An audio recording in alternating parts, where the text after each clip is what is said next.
Bismillah, Assalamualaikum warahmatullahi wabarakatuh. Alhamdulillah, wassalatu wassalamu ala rasulillah.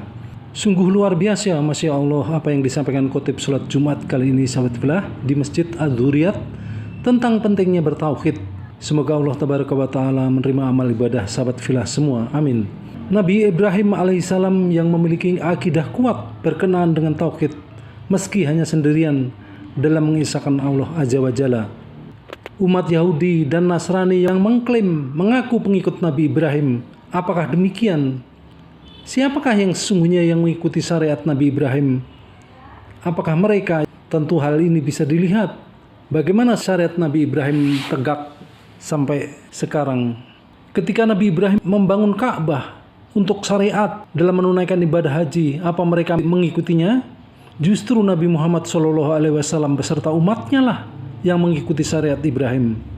Karenanya Allah membantah dalam firman-Nya, "Qul sadaqallah fatabi'u millata Ibrahim hanifa wa ma kana minal musyrikin." Katakanlah hai Muhammad, maha benar Allah dalam firman-Nya, maka ikutilah agama Ibrahim yang hanif, yang lurus, dan dia tidaklah termasuk orang-orang musyrik.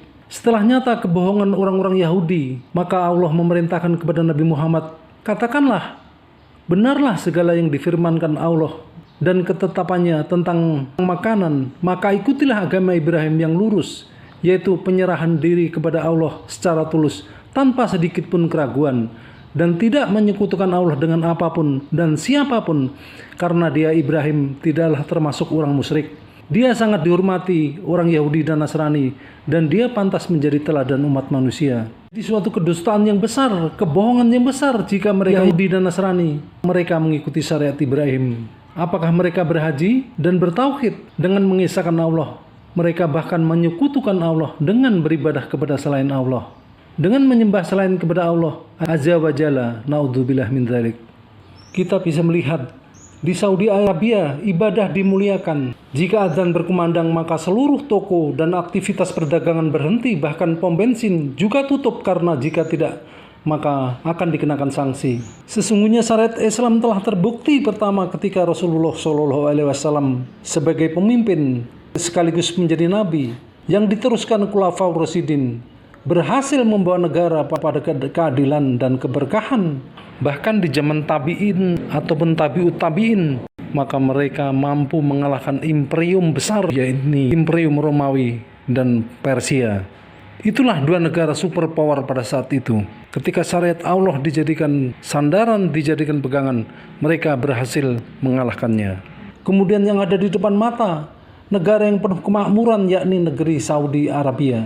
Ketika mulai berdiri tahun 1934, maka tahun 1937 Arab Saudi menemukan ladang sumber minyak yang sungguh besar sehingga bisa menopang seluruh kebutuhan rakyatnya, sehingga terciptalah kesejahteraan, bahkan di sana pengangguran digaji.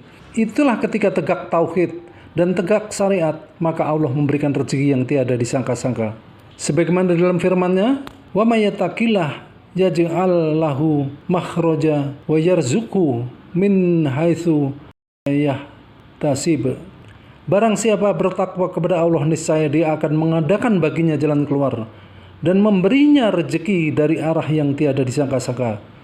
Quran Surat At-Tolak ayat 2-3. Dalam ayat ini diterangkan bahwa Allah akan menghilangkan bahaya dan memberikan jalan keluar bagi orang yang benar-benar bertakwa kepadanya. Allah akan mendatangkan padanya berbagai manfaat berupa dimudahkannya rezeki. Rezeki adalah segala sesuatu yang dapat dinikmati oleh manusia. Rezeki yang dimaksud di sini adalah rezeki dunia dan rezeki akhirat. Sesungguhnya kita nggak perlu takut dengan syariat atau hukum Allah. Di Saudi Arabia syariat Allah tegak. Maka jika terdapat seorang mencuri yang besarnya sesuai apa yang ditetapkan syariat, maka dipotong tangannya. Sangat berbeda dengan di sini. Seorang yang korupsi miliaran rupiah, bahkan triliunan rupiah, padahal jelas merugikan bangsa dan negara yang begitu besar, malah dipotong masa tahanannya. Penetapan Ramadan, hari raya Id, ditetapkan pemerintah karena di sana bersandar pada firman Allah, "Ya ayyuhalladzina amanu atiullah wa atiur rasul wa ulil amri minkum." Hai orang-orang yang beriman, taatilah Allah dan taatilah Rasulnya dan ulil amri di antara kamu. Kemudian jika kamu berlainan pendapat tentang sesuatu, maka kembalikanlah ia kepada Allah, Al-Quran, dan Rasul sunnahnya. Jika kamu benar-benar beriman kepada Allah dan hari kemudian, yang demikian itulah lebih utama bagimu dan lebih baik akibatnya. Quran Surat An-Nisa ayat 59. Dalam ayat ini berisi perintah untuk taat kepada Allah dan Rasulnya, serta ulil amri atau penguasa. Apa yang dimaksud ulil amri dalam ayat di atas? Ulil amri dalam ayat di atas ada 4 tafsiran dari para ulama, yaitu para ulama yang berpendapat bahwa mereka adalah penguasa. Ada juga yang berpendapat lainnya yang menyatakan bahwa ulil amri adalah para ulama. 2 pendapat lainnya menyatakan bahwa ulil amri adalah sahabat Nabi SAW. Juga ada yang menyebut secara spesifik bahwa ulil amri adalah Abu Bakar, sebagaimana pendapat dari Ikrimah. Kalau yang dimaksudkan ulil amri adalah penguasa, maka perintah mereka memang wajib ditaati selama bukan dalam perkara maksiat. Sebagaimana dalam hadis disebutkan, patuh dan taat pada pemimpin tetap ada selama bukan dalam maksiat. Jika perintah dalam maksiat, maka tidak ada kepatuhan dan tidak ada ketaatan. Hadis riwayat Bukhari nomor 2955. Ibadah haji yang merupakan syariat Nabi Ibrahim yang hingga kini kita umat Islam menjalankannya. Bahkan saudara muslim kita di seluruh dunia sekarang tengah menjalani ibadah haji. Wabil khusus saudara muslim kita dari Indonesia sekarang sedang menjalankan syariat yang mulia ini. Maka Arab Saudi bisa dijadikan contoh negara yang menegakkan syariat Islam. Di sana ibadah 5 waktu tegak, syariat ditegakkan dan tauhid ditegakkan sehingga negara penuh kesejahteraan dan bisa langsung dirasakan rakyatnya. Tempat-tempat bersejarah banyak sekali di sana, namun tidak dijadikan tempat mencari berkah yang berujung kepada kesyirikan. Seperti misalnya Makom Ibrahim, itu merupakan tempat pijakan kaki Nabi Ibrahim. Ketika mendirikan batu Ka'bah, kemudian di batu itulah Nabi Ibrahim berpijak, mengecek apakah sudah lurus atau belum memasangnya. Sehingga diabadikan Allah hingga kini. Namun di sana tidak dijadikan tempat meminta keberkahan. Jadikan tempat keramat.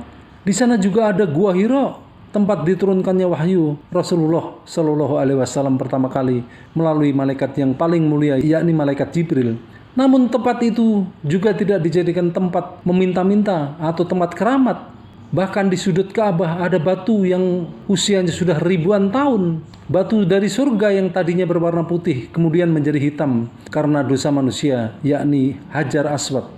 Sebagaimana hadis Rasulullah Shallallahu Alaihi Wasallam menjelaskan, beliau bersabda dari Ibnu Abbas radhiyallahu anhum, ia berkata bahwa Rasulullah Shallallahu Alaihi Wasallam bersabda, Hajar Aswad itu turun dari surga, padahal batu tersebut begitu putih, lebih putih daripada susu. Dosa manusialah yang membuat batu tersebut menjadi hitam. Di riwayat yang lain batu tersebut lebih putih dari warna salju. Dari Ibnu Abbas radhiyallahu anhum, ia berkata bahwa Rasulullah Shallallahu Alaihi Wasallam bersabda, Hajar Aswad adalah batu dari surga. Batu tersebut lebih putih dari salju. Dosa-dosa orang musyriklah yang membuatnya menjadi hitam. Dan Hajar Aswad adalah merupakan tempat bersejarah. Namun itu tidak dikeramatkan di sana. Beda sekali ketika kita di bumi Indonesia ini. Pernah ada kejadian Umar ketika mencium Hajar Aswad. Dari Abis bin Robi'ah ia berkata, aku pernah melihat Umar bin Khattab mencium Hajar Aswad. Lantas Umar berkata, sesungguhnya aku menciummu dan aku tahu bahwa engkau hanyalah sebuah batu. Seandainya aku tidak melihat Rasulullah Shallallahu Alaihi Wasallam menciummu, maka tentu aku tidak akan menciummu. Hadis riwayat Bukhari nomor 1597, 1605 dan Muslim 1270. Dalam lafaz yang lain disebutkan, sesungguhnya aku menciummu dan aku tahu bahwa engkau adalah batu yang tidak bisa memberikan mudarat bahaya, tidak bisa pula mendatangkan manfaat. Seandainya bukan karena aku melihat Rasulullah Shallallahu Alaihi Wasallam menciummu, maka aku tidak akan menciummu. Hadis riwayat Muslim nomor 1270. Tempat-tempat bersejarah seperti Gua Thur, Gua Hira, Gunung Uhud, tempat perang Badar, makam Rasulullah Shallallahu Alaihi Wasallam, makam Baki, di mana istri-istri Rasulullah Shallallahu Alaihi Wasallam dimakamkan beserta anaknya. Kemudian para sahabat mulia yang dijamin masuk surga, serta sahabat Nabi yang dimakamkan di sana. Makamnya pun tidak dikhususkan dan dibangun tinggi seindah mungkin. Para raja tidak ada yang pakai nisan yang mewah. Semua sama, hanya batu kali di atasnya sebagai tanda. Dan tempat-tempat bersejarah tadi tidak dikeramatkan atau tidak dijadikan tempat mencari keberkahan. Beda sekali dengan di sini. Makam-makam wali, makam-makam raja, dan makam-makam lain yang dianggap penuh keberkahan, makamnya ditinggikan, dibuat seindah mungkin. Akhirnya ramai sekali dijadikan wisata religi. Sehingga oleh masyarakat, makam tersebut banyak dikeramatkan. Bahkan dijadikan tempat meminta-minta dan mencari keberkahan. Itulah suatu tindakan yang keliru yang menyelisih syariat Islam. Maka sadarlah bahwa ini adalah bentuk kesyirikan yang tidak disadari oleh masyarakat kita. Subhanallah. Karenanya oleh-oleh dari jamaah haji Indonesia yang kita harapkan pulang dengan membawa tauhid. Jangan menjadikan makam tempat keramat, tempat meminta-minta sehingga bisa tersungkur kepada kesyirikan. Kemudian umat muslim jangan alergi, jangan takut dengan syariatnya sendiri. Karena mulai Rasulullah SAW dan para khulafaur rasyidin hingga para tabi'in dan tabi'ut tabi'in dengan berhukum kepada syariat Islam, negaranya mampu mengalahkan imperium besar Romawi dan Persia, bahkan masa sekarang Saudi Arabia yang berhukum dengan syariat Islam mampu membawa bangsanya kepada kemakmuran dan keberkahan.